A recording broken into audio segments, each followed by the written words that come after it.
Hey Factionistas, Uncle Snussy here. Just wanted to give a quick update on my thoughts of the latest contest, the Hardy Fashion Contest, going on for the next 4 days. So in this contest, essentially it is a showdown-centered contest. You get bonus points for using specific characters in Showdown. Your primary way above and beyond the bonus characters is obtaining Showdown coin to earn points. The top reward here at 10 million is a nice 3-star gold Acro Sting. He's a solid, probably I would say not among the top tier, but the next tier down of acrobats. Really good character to play and a good character to have, so definitely worth shooting for if you have the ability to get to that top spot. Also a bag that contains 3 5-star silver tokens.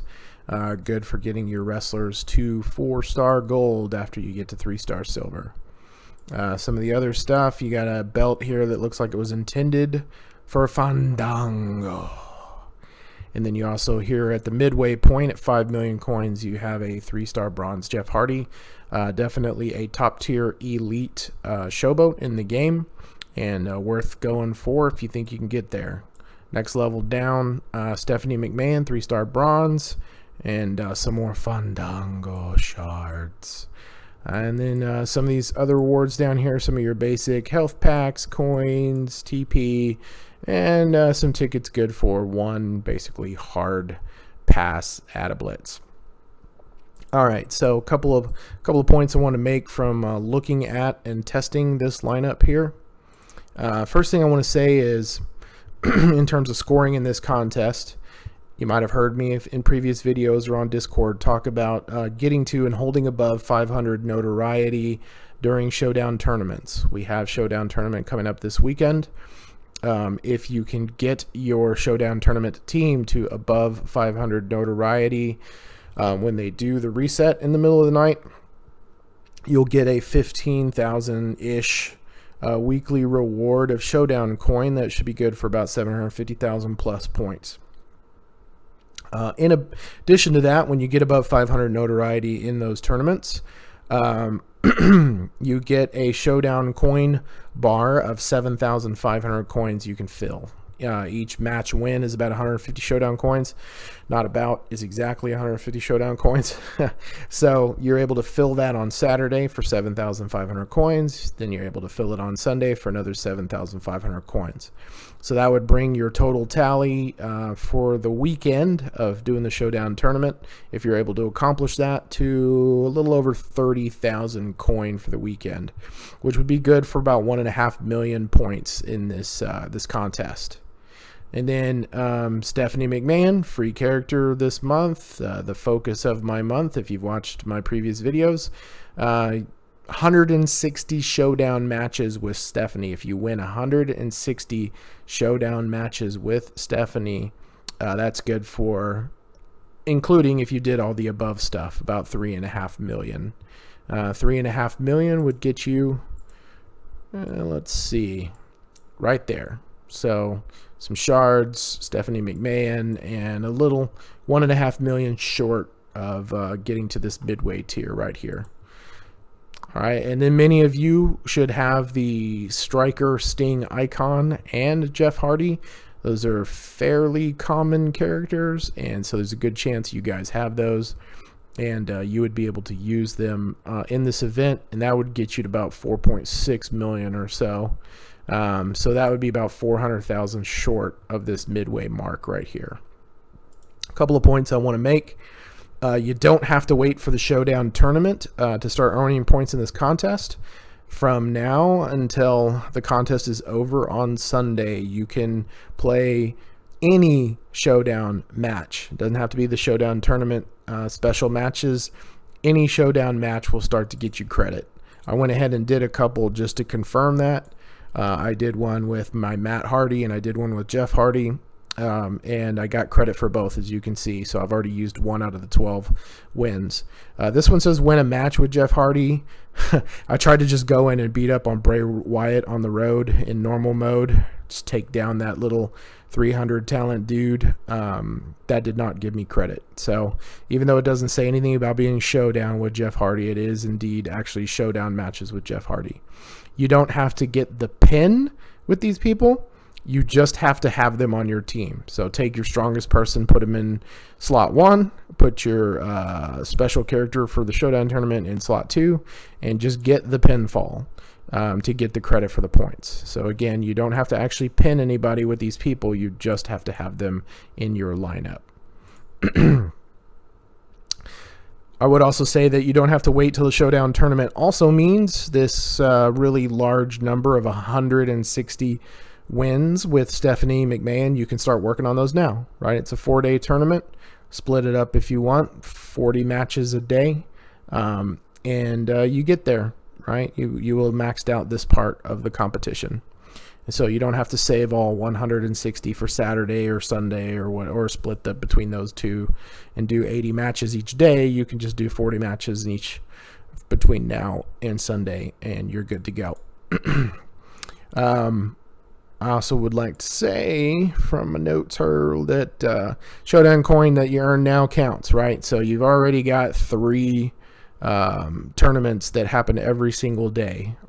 You have the all-male tag, the mixed tag, and the all-female tag. So go in and fill up those bars today, and then when it resets tonight, fill them up tomorrow, and fill them up on Saturday, and fill them up on Sunday. And maybe, just maybe, that's enough to close that gap between the 4.6 million right here and what you need to get to that midway part, the 5 million. I don't know your current situation. I don't know what the maximum number of points you can earn in a day and your showdowns are, so I can't speak to your specific situation. Just to say, that will close the gap and possibly get you here to the Matt Hardy character. Let's see. Okay, and then the other thing I wanted to mention is that you can't grind your way to the top. And that's just being realistic, right? It's this obtain 1 showdown coin is the primary point scoring method here, and so there's a cap to how many showdown coins you can get in a given day, and so that cap is low enough that you can't just grind yourself to 10 million to get to this 10 million top reward. It's just not feasible. You have to have most, if not all, of the people on this list to get that high. You could also spend some of your hard-earned money in the store and get these loot coins and use the loot coins. But I mean, you're talking, you got to close the gap 5 million points.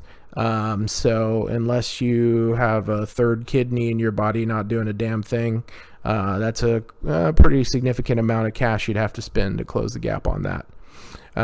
So that's just something going into this contest.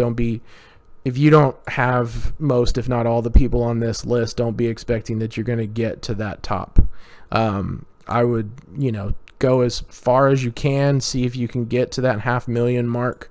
That's worth the grind that you can do, because if you get that Matt Hardy and you don't have Matt Hardy right now, I mean that's a nice win. That's an elite level showboat character in this game, and certainly worth trying to see if you can get there. The last thing I wanted to talk about is new game updates. So there was an announcement of some new update that's coming out, and the update is based on the the beta that they were running for a while and some of the stuff they're testing. So in addition to some hopeful bug fixes, they're introducing these new superstar stats, where certain wrestlers will have a chance to get critical hits, a chance to do critical damage, and also a chance for to be able to avoid taking damage from gems and moves. So, these I'll say with all of this stuff that I try to go into it with an open mind. What I mean by that is I'm not going to say right off the bat if I think it's good or bad. I think it all comes down to implementation. All of this stuff comes down to implementation. What I would say is that the reality is this is a role-playing game. If you go to Google Play Store or you're on an Apple phone and you go to the Apple Store and you go to this game, you'll see that it's categorized as role-playing. And in order for something to be a role-playing game, you have to have stats. You have to be able to grow and develop those stats and get your wrestlers bigger and stronger, right? And one of my criticisms, I guess you could say, of this game is that sometimes you get to a point where everyone is using the exact same wrestler. And they have the exact same moves, and they have the exact same coaches, and they have the exact same trainers. And so there's some repetitiveness there. And so, properly implemented, not creating wild and crazy disparities in how good an individual wrestler is, I think it's nice to be able to have the opportunity to add your own flavor to a particular wrestler. So to take an existing wrestler that someone else may have and do different belts and different medals and different plates and different statistics and kind of make them a little more your own, right, for your own play style. And so I like that concept, but it's very easy for the game developer to screw that up. And so I'm not really going to have an opinion one way or another until I get a chance to kick the tires on that a little bit. All right, that's it for me today, guys. I hope you have a great one. I'll talk to you soon. Bye.